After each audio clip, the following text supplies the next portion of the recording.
हाँ जी बच्चों, कल कंसोलिडेटेड बैलेंस शीट का शुरुआत की थी, जिसमें आपने देखा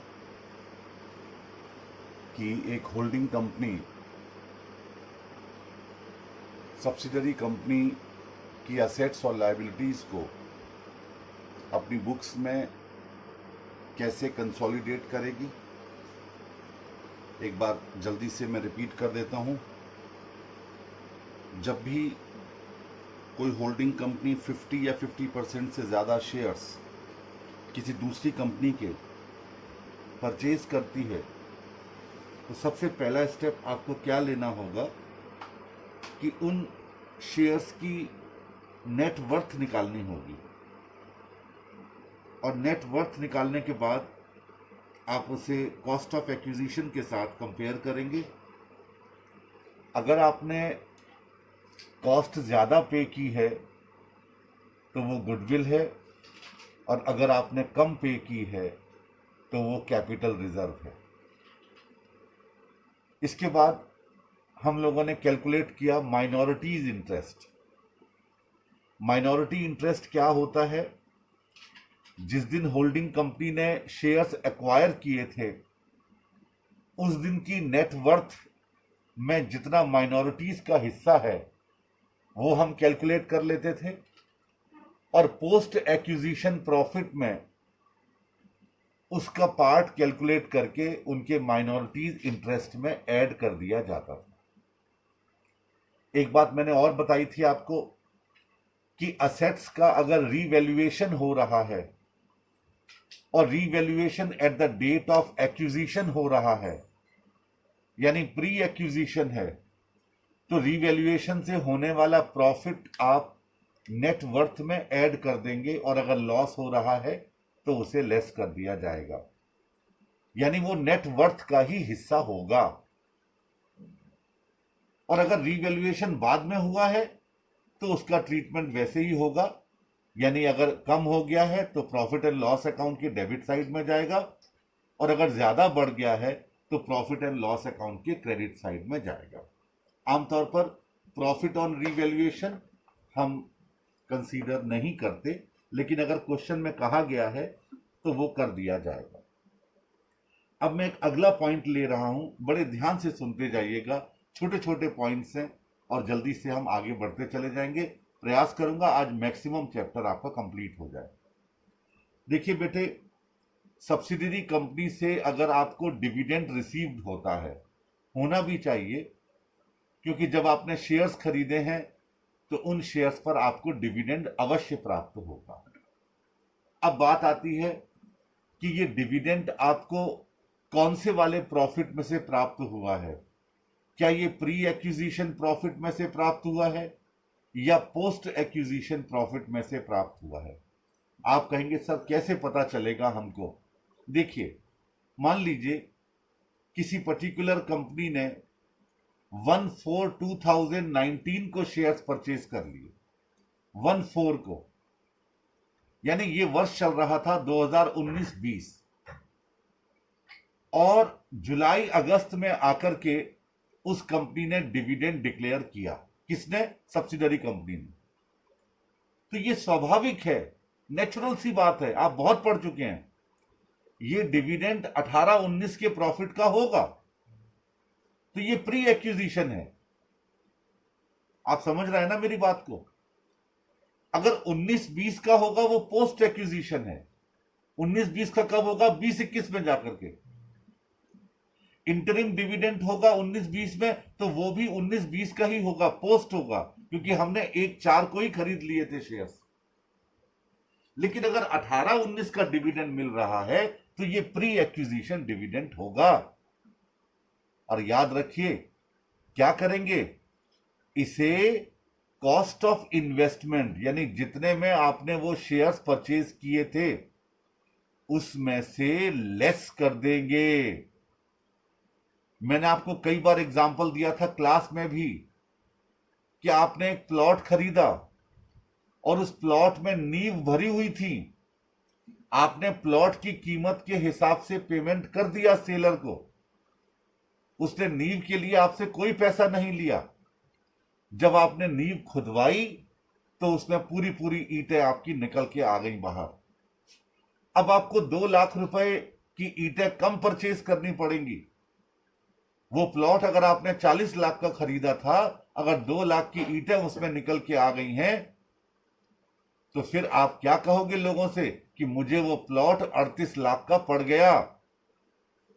कैसे पड़ गया? क्योंकि 2 लाख रुपए की ईंटें बिना बात में मुझे फ्री में मिल गई। तो हमेशा ध्यान रखिए, वो प्रॉफिट्स जो उस समय अवधि के होते हैं जिस समय अवधि में आपके पास वो शेयर्स थे ही नहीं, वो हमेशा उस इन्वेस्टमेंट की कॉस्ट को कम करते हैं, कैपिटल प्रॉफिट्स होते हैं। ये गांठ बांध लीजिए, इस चैप्टर में नहीं, पूरी अकाउंटिंग में चलता है, ये अकाउंटिंग का बेसिक फंडामेंटल है। और अगर यही डिविडेंड आपको पोस्ट एक्विजिशन प्रॉफिट में से प्राप्त हो रहा है, तो फिर वो होल्डिंग कंपनी के प्रॉफिट एंड लॉस अकाउंट के क्रेडिट साइड में जाएगा, यानी उसके लिए ये एक इनकम होगा जो आमतौर पर P&L के क्रेडिट साइड में दिखाई जाती है। तो डिविडेंड का पॉइंट बस इतना सा ही है कि प्री एक्विजिशन प्रॉफिट में से अगर है तो वो इन्वेस्टमेंट में से लेस हो जाएगा, कॉस्ट को कम कर देगा, कैपिटल प्रॉफिट होगा इसलिए। और अगर पोस्ट एक्विजिशन में से मिल रहा है तो वो प्रॉफिट एंड लॉस अकाउंट के क्रेडिट साइड में जाएगा। मैंने इलस्ट्रेशन नंबर 1 में आपको सी और डी पॉइंट करने को कहे थे, वो कर लिए क्या आप लोगों ने? इसके बाद इलस्ट्रेशन नंबर 2 मैंने हैंड टू हैंड करवाया था। इलस्ट्रेशन 3 में मैंने आपको बताया था कि यहां असेट साइड दी गई है और असेट साइड से आपको नेट वर्थ निकालनी है, वो करने के लिए बोला था। अब question number illustration number 4, I am going to start from your study material. देखिए क्या है, मैं जरा ध्यान से पढ़ रहा हूं इसको, आप आउटलाइन नोट करते चले जाइएगा।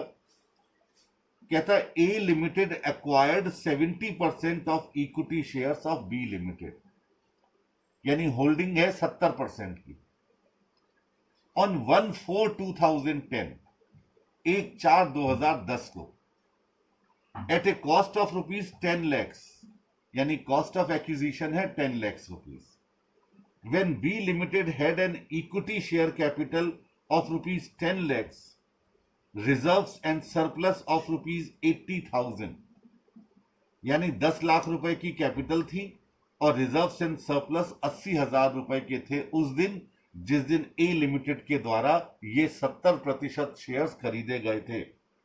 धीमे धीमे करके आपके दिमाग में अब तस्वीर बनना शुरू हो गई होगी। कहता है in the 4 consecutive years, B Limited fared badly and suffered losses of ₹2,50,000, 4 lakh, 5 lakh और 1,20,000 रिस्पेक्टिवली। ये 4 वर्षों में लगातार लॉस हुआ बी लिमिटेड को 2,50,000 का, 4 लाख का, 5 लाख का और 1,20,000 का। ये 4 साल का लॉस हुआ शेयर्स खरीदने के बाद ए लिमिटेड के द्वारा।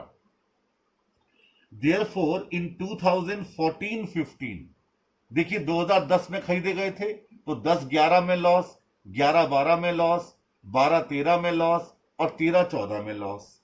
ठीक है, इसके बाद कहता है देयर आफ्टर, यानी उसके बाद in 2014-15 B limited experienced turn around and registered an annual profit of ₹50,000, यानी 5वें साल में प्रॉफिट हो गया 50,000 रुपए का। ठीक है, चलिए इन द नेक्स्ट 2 years 15-16 और 16-17, यानी अगले 2 वर्षों में B limited recorded annual profits of ₹1 lakh and 1,50,000, यानी पहले 4 साल में लॉस और उसके अगले 3 साल में प्रॉफिट 50,000, फिर 1 लाख और फिर 1.5 lakh. Show the minority interest and cost of control eight the end of each year for the purpose of consolidation. आपको निकालना है माइनॉरिटीज इंटरेस्ट और क्या, आपको कॉस्ट ऑफ कंट्रोल निकालना है and eight the end of each year, this is actually the question. अब देखिए, आपको इसमें सॉल्यूशन जब दिया गया है, ऊपर मुझे 5-6 लाइनें थ्योरी की लिखी हुई मिली, मैं चाहता हूं एक बार पढ़ लूं, मेरे अंदर भी क्यूरियोसिटी हो रही है, उसके बाद कैलकुलेशन कर लेंगे। कहता है the losses applicable to the minority in a consolidated subsidiary में एक्सीड द माइनॉरिटी इंटरेस्ट, क्योंकि लगातार लॉस हो रहा है पहले 4 साल में, और उस लॉस का 30% माइनॉरिटीज को भी बियर करना होगा। इसकी वजह से माइनॉरिटीज का इंटरेस्ट वो माइनस में जा सकता है। The excess and any further losses applicable to the minority are adjusted against the majority interest except to the extent that the minority has a binding obligation to and is able to make good the losses। आपसे कहा गया है अगर उसका losses आगे भी बढ़ता है तो मेजॉरिटी के इंटरेस्ट में से उसे एडजस्ट किया जाएगा, एक्सेप्ट टू द एक्सटेंट, उस सीमा तक, that the minority has a binding obligation to, जितना कि माइनॉरिटीज का हमारा बाइंडिंग है, यानी उनको देना हमारी एक बाउंडेशन है, हमारे लिए एक मजबूरी है। If the subsidiary subsequently reports profit, अगर बाद में प्रॉफिट रिपोर्ट होता है जैसा कि इस क्वेश्चन में है, all such profits are allocated to the majority interest until the minority's share of losses previously absorbed by the majority has been recovered। जब तक मेजॉरिटी के द्वारा जो माइनॉरिटीज का लॉस जो उसने बियर किया था, जब तक वो रिकवर नहीं हो जाता, हम मेजॉरिटी को प्रॉफिट देते रहते हैं। Accordingly the minority interest will be computed as follows. अब नीचे एक टेबल दी हुई है और माइनॉरिटीज का इंटरेस्ट आपको कैलकुलेट करने के लिए कहा गया है। तो ये कहानी है इस क्वेश्चन की। थोड़ा सा हटकर के क्वेश्चन है, जो एक आम क्वेश्चन होता है उससे बढ़ करके है, लेकिन परेशान नहीं होते, हम इस क्वेश्चन को आराम से सॉल्व करेंगे। सबसे पहले, at the time of acquisition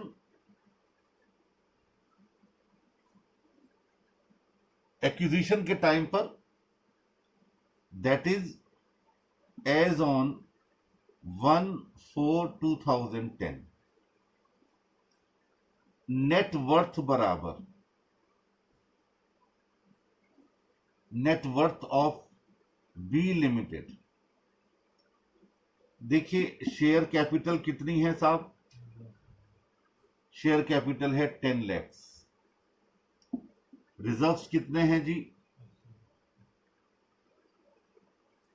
80,000। बिल्कुल ठीक है जी, ये आ गया 10,80,000। ये नेटवर्थ थी। 70% ऑफ नेटवर्थ, दैट इज 10,80,000 बराबर 7,56,000। इतने के हमने शेयर्स परचेज किए थे, इतनी नेटवर्थ थी। और आपने खर्च कितना किया उस दिन, 10 lakh. Cost of acquisition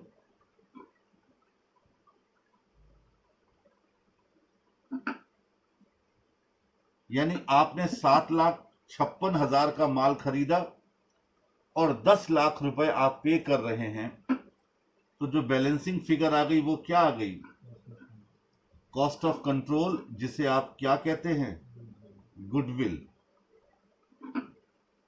10 lakh में से 7,56,000 आपने लेस कर दिए, 2,44,000 ये निकल के आ गई आपकी गुडविल।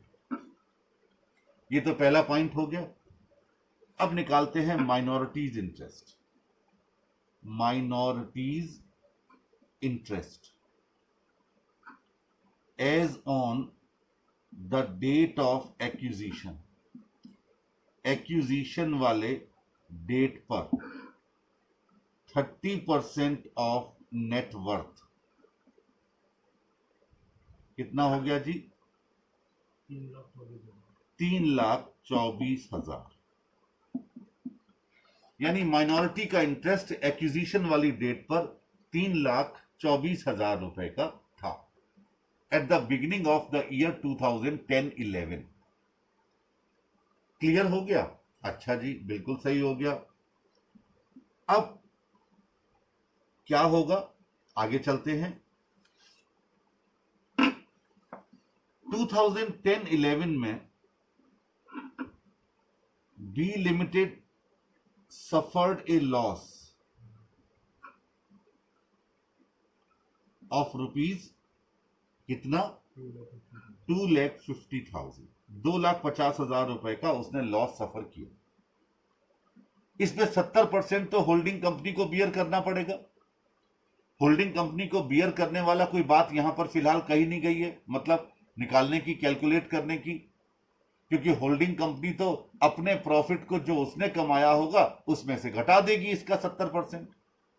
लेकिन यहां माइनॉरिटीज इंटरेस्ट निकालने को कहा गया, तो 30% ऑफ सच लॉस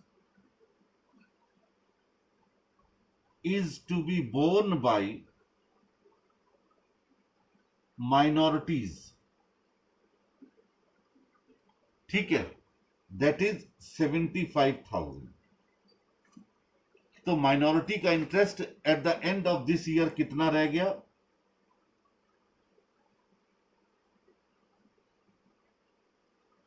2,49,000।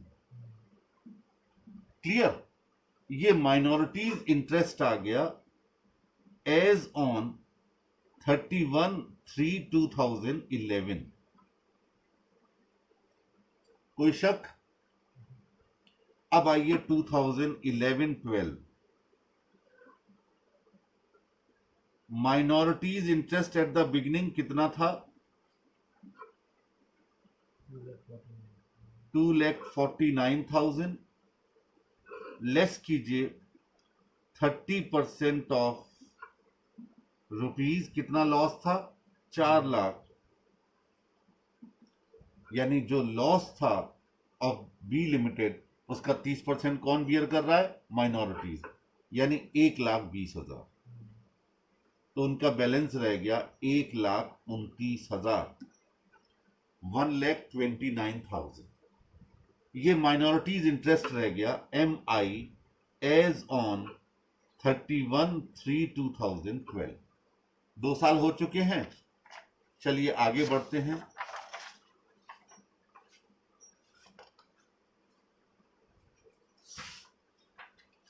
अब आइए थर्ड ईयर, यानी 2012-13।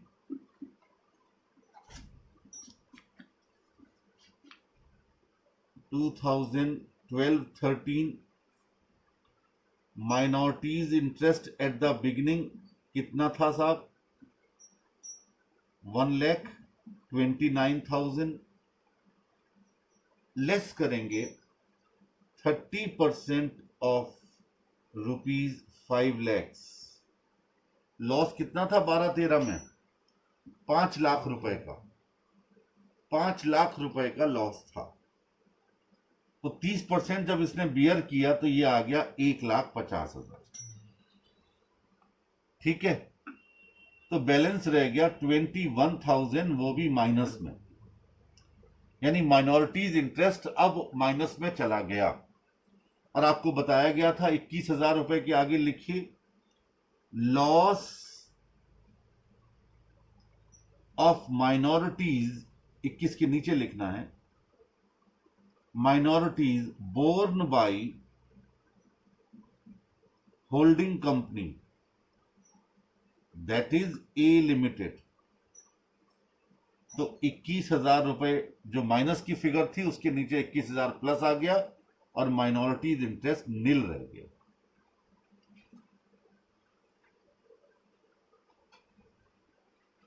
ठीक है, अब जरा गौर कीजिएगा साथ साथ हमें एक कॉलम और बना के चलना चाहिए था, और वो था एडजस्टेड कंसोलिडेटेड P&L। इसके साथ साथ एक, जबकि कहा नहीं गया था लेकिन फिर भी बना के चलते, तो पहले साल जो हमारा प्रॉफिट था 2,50,000 का, एच कंपनी के लिए 1,75,000 माइनस चल रहा था। 1,75,000 यानी 70%। 11-12 में 1,75 में 70% ऑफ 4 लाख, 2,80,000 रुपए माइनस और हो गया। 2012-13 में 3.5 लाख रुपए माइनस हो गया, 70% 5 लाख का, और 21,000 का बोन करना पड़ा उसे। किसका? माइनॉरिटीज का। यानी 12-13 में ये लॉस हो गया 3,71,000 माइनस का, 3,71,000। ये ठीक आ रहा है समझ में? अब आइए 13-14। माइनॉरिटीज इंटरेस्ट कितना था साहब? नील था। लेस कीजिए 30% ऑफ लॉस, 1,20,000 का लॉस का 30% 36,000 हो गया। ये माइनस में आ गया 36,000। अब लिखिए loss is to be borne by A limited. कितना? 36,000। यानी माइनॉरिटीज इंटरेस्ट यहां पर भी कितना रह गया? नील रह गया। और इधर 84,000 तो इसको बियर करना पड़ा, 70% ऑफ ₹1,20,000, और 36,000 माइनॉरिटीज का लॉस बियर करना पड़ा। यानी इस साल पूरा 1,20,000 बोन करना पड़ा। किसको? ए लिमिटेड को, यानी होल्डिंग कंपनी को। अब आइए 2014-15। इस बार प्रॉफिट हुआ था 50,000 रुपए का। ठीक है, माइनॉरिटीज का इंटरेस्ट हो गया, माइनॉरिटीज का शेयर हो गया 30% ऑफ ₹50,000, यानी 15,000 रुपए। ठीक है, और होल्डिंग कंपनी का कितना हो गया? 35,000, यानी 70%। लेकिन ये 15,000 रुपए हम माइनॉरिटीज को नहीं देंगे। क्यों नहीं देंगे? क्योंकि होल्डिंग कंपनी ने जो उसके पुराने लॉसेस कवर किए थे वो अपना पैसा वापस लेगी। इसके नीचे लिखिए अब प्रॉफिट शेयर ऑफ माइनॉरिटीज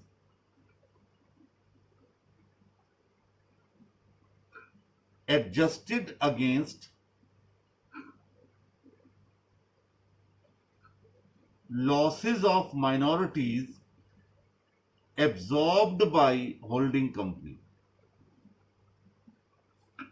यानी इधर 15,000 माइनस हो गया तो माइनॉरिटीज का इंटरेस्ट नील रह गया, और ये 15,000 मिल गए होल्डिंग कंपनी को, तो उसको पूरा 50,000 मिल गया इस साल में 2014-15 में। अब आइए 15-16 में प्रॉफिट हुआ था 1 लाख रुपए का। ठीक है, अच्छा जी। अब क्या हुआ? माइनॉरिटीज का शेयर कितना है इसमें?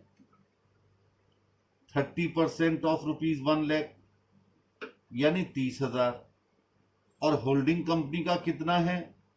70%, यानी 70,000। अब जरा गौर कीजिएगा, होल्डिंग कंपनी ने कितना कितना शेयर बियर किया था? 21,000 तो किया था 12-13 में, और 13-14 में किया था 36,000, टोटल 56,000 किया था। 57,000, हाँ 57,000, और अभी तक एडजस्टमेंट कितना हुआ? मात्र 15,000 रुपए का। तो ये 30,000 रुपए भी किसको दे दिया जाएगा? अल्टीमेटली होल्डिंग कंपनी को दे दिया जाएगा। लेस कर देंगे एडजस्टमेंट ऑफ प्रॉफिट, 30,000 यहां माइनस हो गया माइनॉरिटीज में, और उधर 30,000 रुपया जुड़ गया, तो इसको पूरा 1 लाख मिल जाएगा, और इसका माइनॉरिटी इंटरेस्ट अब भी कितना रहेगा? नील रहेगा।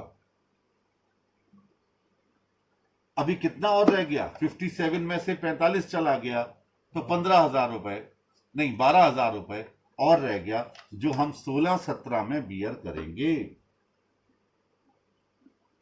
16-17 का प्रॉफिट हो गया 1.5 लाख रुपए, माइनॉरिटीज का शेयर हो गया 30% ऑफ 1,50,000, 45,000 रुपए, ठीक है। इसमें से 12,000 एडजस्टमेंट हो गया,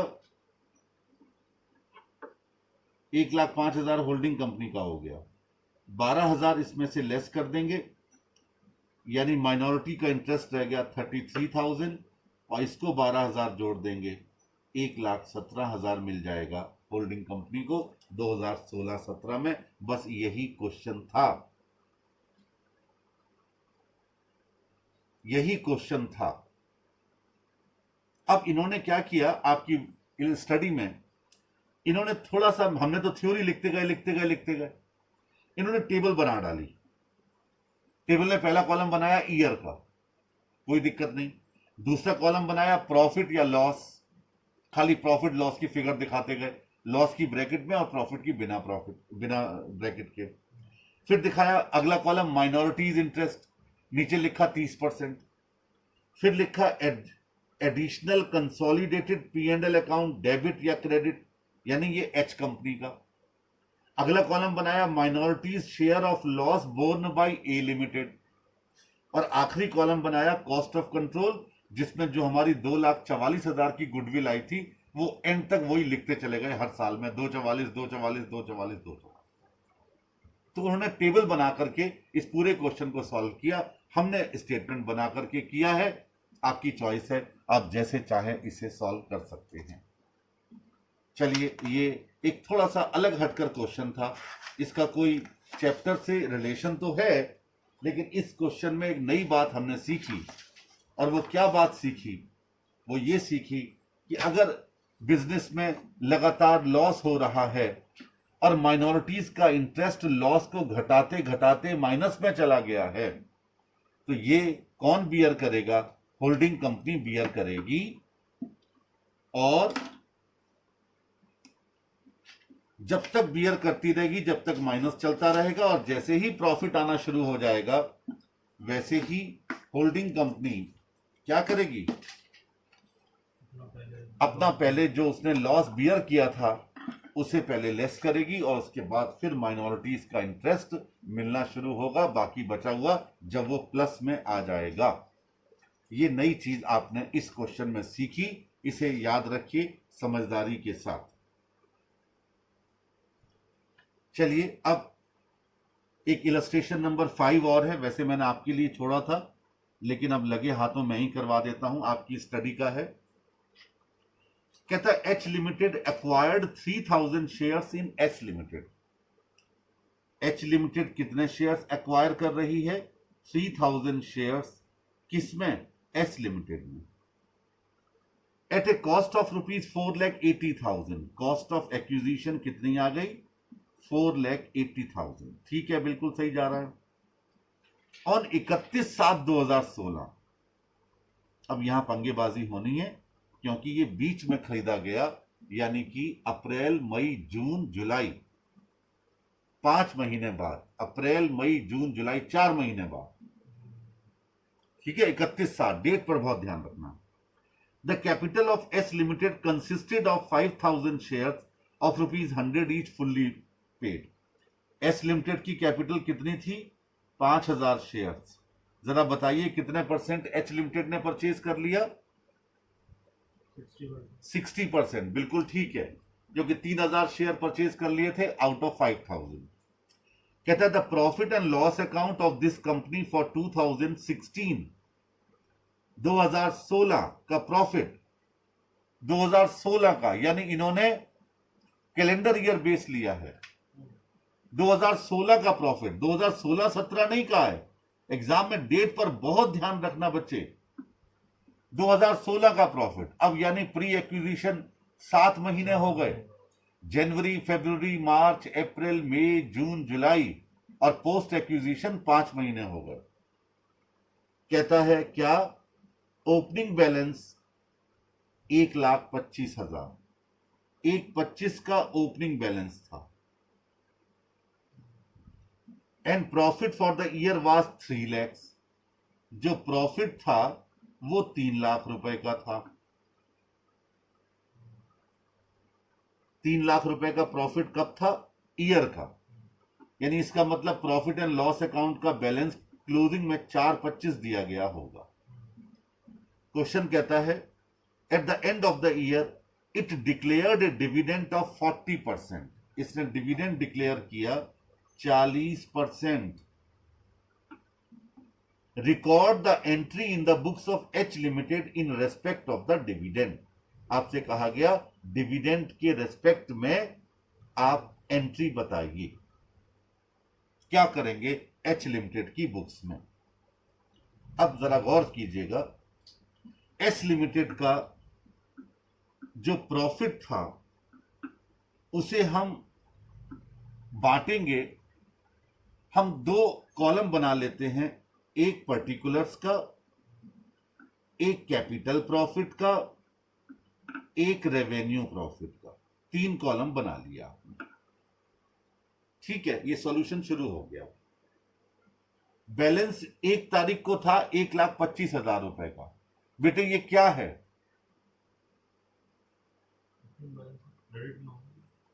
opening balance of P&L account. ये क्या है? कैपिटल प्रॉफिट है कि रेवेन्यू प्रॉफिट है? एच लिमिटेड के लिए कैपिटल प्रॉफिट है।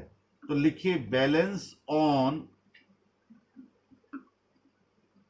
1/1/2016 1,25,000 कैपिटल प्रॉफिट के कॉलम के नीचे लिख दीजिए रेवेन्यू प्रॉफिट नील।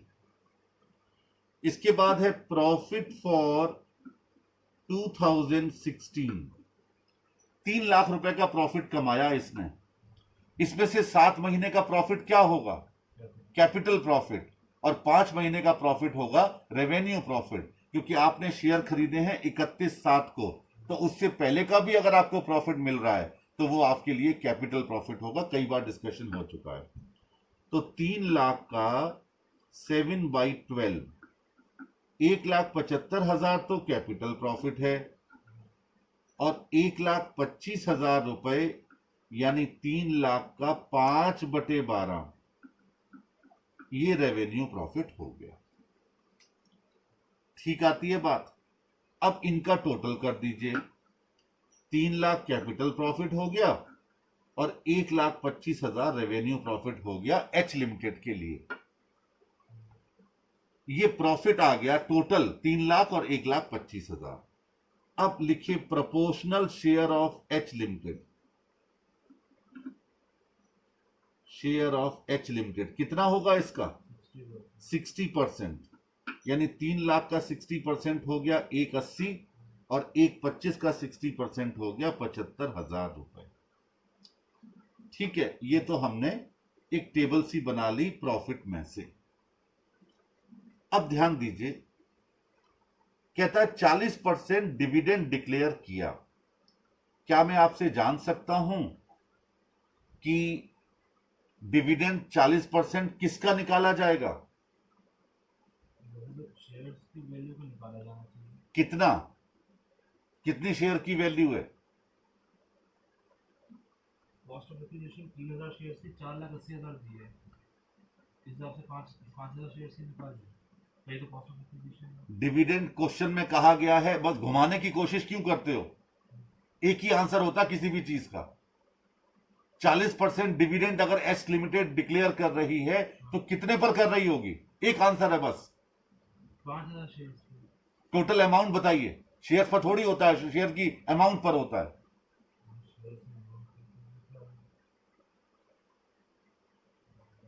एस लिमिटेड के 5,000 शेयर थे 100 रुपए के, फुल्ली पेड। अच्छा, ये तो 5 लाख पे 5 लाख पर। हमेशा ध्यान रखिए डिविडेंड पेड अप कैपिटल पर डिक्लेयर किया जाता है और एस लिमिटेड की पेड अप कैपिटल थी 5 लाख। तो टोटल डिविडेंड डिक्लेयर्ड 5 लाख का 40%। यानी 2 लाख। ठीक है, अब इसमें एच लिमिटेड का शेयर कितना हो गया? शेयर इन द डिविडेंड बताइए। 60% हो गया, 1,20,000। 1,20,000 ये डिविडेंड हो गया किसका? एच लिमिटेड का। अब इस 1,20,000 का हमें ट्रीटमेंट करना है। बड़े ध्यान से देखिएगा, इसमें 7 महीने का डिविडेंड प्री एक्विजिशन प्रॉफिट में से है और 5 महीने का पोस्ट एक्विजिशन प्रॉफिट में से है। इसका मतलब एकदम क्लियर हो गया कि इसके 1,20,000 जो एच लिमिटेड का शेयर आ गया, इसमें जो 7 महीने का है, 7 महीने का, वो 70,000 रुपए आ गया। वो तो चला जाएगा इन्वेस्टमेंट अकाउंट को, कॉस्ट को कम करने के लिए। और 50,000 का कहां चला जाएगा? प्रॉफिट एंड लॉस अकाउंट में। जरा लिखिए, मैं लिखवा रहा हूं। There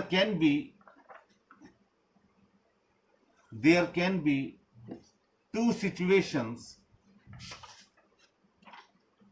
There can be two situations as regards the treatment of dividend. As regards the treatment of dividend. पहला लिखिए, number 1, the profit for 2016 has been utilized to pay the dividend.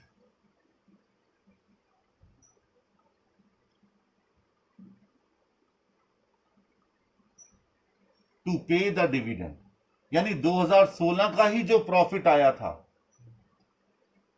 3 lakh रुपए, उसी में से डिविडेंड दे दिया गया 2 लाख रुपए। ये पहली एज्यूम्पशन है। ऐसा भी तो था कि 1,25,000 रुपए का प्रॉफिट हमारा पहले का पड़ा था, उसमें से भी तो डिविडेंड दिया जा सकता है। इसलिए यहां पर 2 सिचुएशन आ गई। ठीक है, अब देखिए क्या करना है। लिखेंगे share of H limiteds dividend ₹1,20,000। Out of this 7 months profit belongs to pre-acquisition profit. Therefore, it will reduce the cost of investment as capital profit.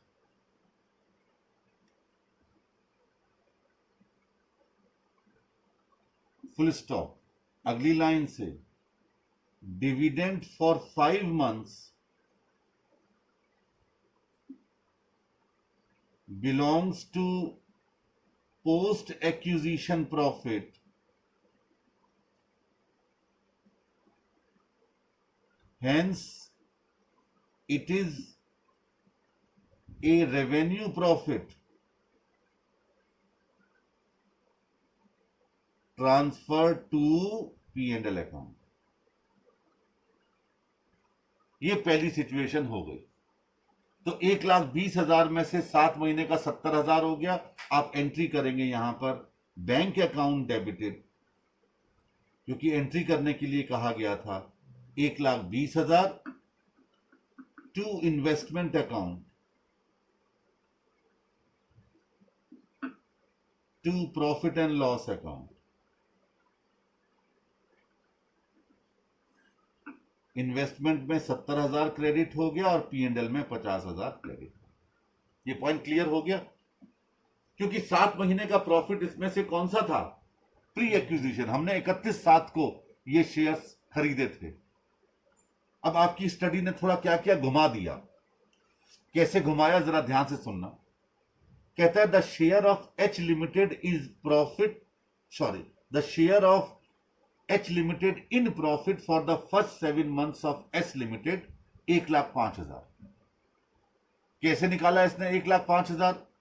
1,75,000 रुपए का इसका शेयर था 7 महीने का कैपिटल प्रॉफिट, जिसे आपने पिछली टेबल में दिखाया था, 3 लाख का 7/12, उसका इन्होंने 3/5 कर दिया, 60% शेयर इसके पास थे। और उसके बाद रिमेनिंग 5 months के प्रॉफिट 75,000 का 3/5 कर दिया, मतलब 1,25,000 का 3/5 कर दिया। उसके बाद जो प्रॉफिट आया 1,20,000 का, उसे 1, 5 और 75 के रेशियो में बांट दिया, तो वही आ गया 70,000 और 50,000। वैसे डायरेक्ट कर सकते थे कि 1,20,000 इसके खाते में आ रहा है डिविडेंड, उसमें 7 महीने का प्री है और 5 महीने का पोस्ट। अब आइए दूसरा point, later profits have been utilized first and then later profits have been utilized first and then the current year's profit.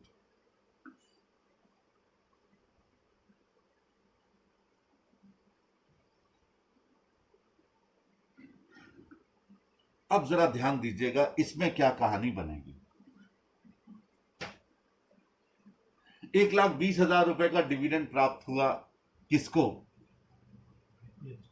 H limited को। यानी कि total dividend declared by S limited 2 lakh रुपए। ठीक है, it means rupees 1,25,000 is from later profit and 75,000 is from current year's profit।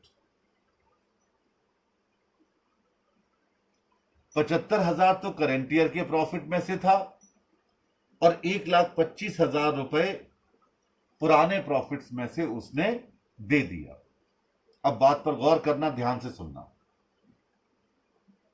इसमें से H limited को भी पैसा मिला। एच लिमिटेड के लिए 1,25,000 रुपए का प्री एक्विजिशन प्रॉफिट है और 75,000 में से भी 7 महीने का प्रॉफिट प्री है। ठीक है ना? और बाकी बचा हुआ 5 महीने का पोस्ट है। तो एच लिमिटेड क्या करेगी? अब ध्यान दीजिएगा, फॉर एच लिमिटेड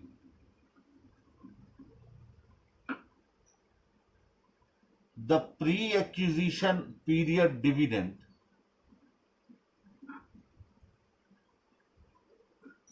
बराबर 1,25,000 रुपए plus 75,000 divided by 12 into 7 months। जरा निकालिए कितना?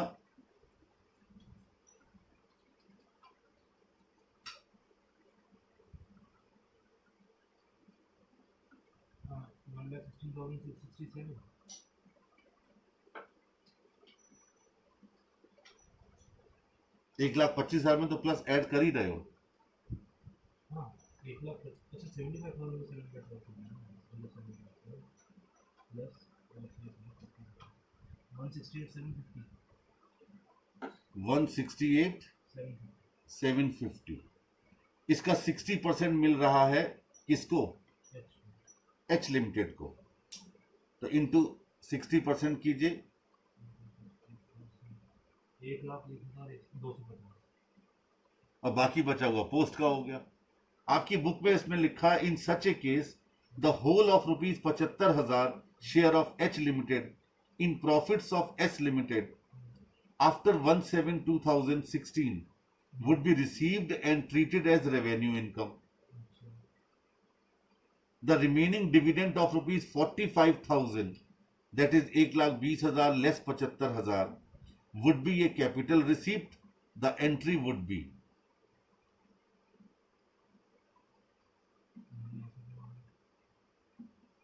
कहता है the whole of rupees 75,000 share of H Limited in profits of S Limited after 172016. 75,000 का प्रॉफिट कौन सा हो गया? 5 months का प्रॉफिट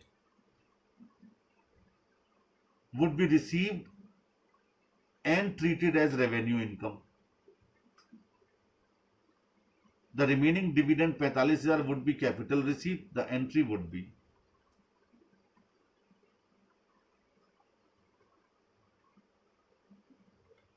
भाई ये मेरी समझ से बाहर जा रहा है, इन्होंने ऐसा क्यों किया है? क्योंकि पहला तो 1,25,000 रुपए का डिविडेंड जो था वो तो पुराना हो ही गया। जरा इसको देखिए, आपकी स्टडी में जो लिया गया है उसमें ये लिखा है later profit have been utilized first and then pre acquisition profit. ये दूसरी सिचुएशन थी। पहली में कहा गया 2016 का पूरा प्रॉफिट हमने यूटिलाइज किया डिविडेंड को देने के लिए, और दूसरी सिचुएशन में कहा गया कि जो बाद वाला प्रॉफिट था 5 महीने का 1,25,000 का, वो हमने यूटिलाइज पहले किया और उसके बाद प्री एक्विजिशन वाला प्रॉफिट किया डिविडेंड को देने के लिए। तो इसलिए इन्होंने एंट्री, हमने क्या लिखा था? Later profit have been utilize first and then the current year's profit, और इन्होंने लिख रखा है प्री एक्विजिशन प्रॉफिट। तो इसका मतलब ये हमारी कैलकुलेशन गलत हो गई, और उसके मुताबिक कि जो 5 महीने का प्रॉफिट था, 5 months प्रॉफिट 1,25,000, उसे इन्होंने पहले यूटिलाइज किया है और बाकी 75,000 रुपए इन्होंने प्री एक्विजिशन प्रॉफिट में से दिया है, कुल मिलाकर के 2 लाख रुपए के डिविडेंड में से। तो 1,25 में से एच लिमिटेड का कितना था? 60%, 75,000 रुपए। ये फिर एच लिमिटेड का प्रॉफिट हो गया रेवेन्यू प्रॉफिट। तो एंट्री बना दी इन्होंने, bank account debited to investment account to profit and loss account. मिला एक बीसी, इसमें 75,000 P&L पोस्ट एक्विजिशन प्रॉफिट था और 45,000 रुपया इन्वेस्टमेंट में से कम कर दिया। ये किया है। दरअसल इन्होंने क्या किया, नीचे एक नोट भी दे दिया है इन्होंने और लिख रखा है point 2 discussed above can arise only if there is definite information about the profit utilize. In practice such treatment is rare. ये ट्रीटमेंट रेयर है प्रैक्टिस में। लेकिन इन्होंने क्या लिखा, एक बार दोबारा समझ लीजिए। हेडिंग था later profit have been utilized first and then pre acquisition profit. हमने क्या हेडिंग डाला था? Later profit have been utilized first and then current year's profit. बस इसी वजह से हम लोग इतने बड़े कैलकुलेशन में चले गए। तो इन्होंने क्या किया कि जो बाद वाला प्रॉफिट था 5 महीने का, वो डिविडेंड को देने के लिए पहले इस्तेमाल किया। टोटल डिविडेंड 2 लाख रुपए देना था, तो इन्होंने 1,25,000 रुपए 5 महीने का प्रॉफिट पहले बांट दिया और 75,000 प्री में से दिया। तो यहां तो बड़ा सिंपल हो गया कि जब 1,25,000 पोस्ट एक्विजिशन प्रॉफिट है, इसका 60% एच लिमिटेड का है, वो 75,000 आ गया। तो एच लिमिटेड को जो 1,20,000 का डिविडेंड मिला है, उसमें से 75,000 रुपए रेवेन्यू प्रॉफिट है यानी P&L में जाएगा, और 45,000 रुपया इन्वेस्टमेंट में यानी कॉस्ट ऑफ इन्वेस्टमेंट में से कम हो जाएगा। इसके बाद बेटे illustration number 6 consolidated balance sheet बनाने को है। वो आप एज इट इज बनाएंगे जैसा कि हमने आपको बताया था।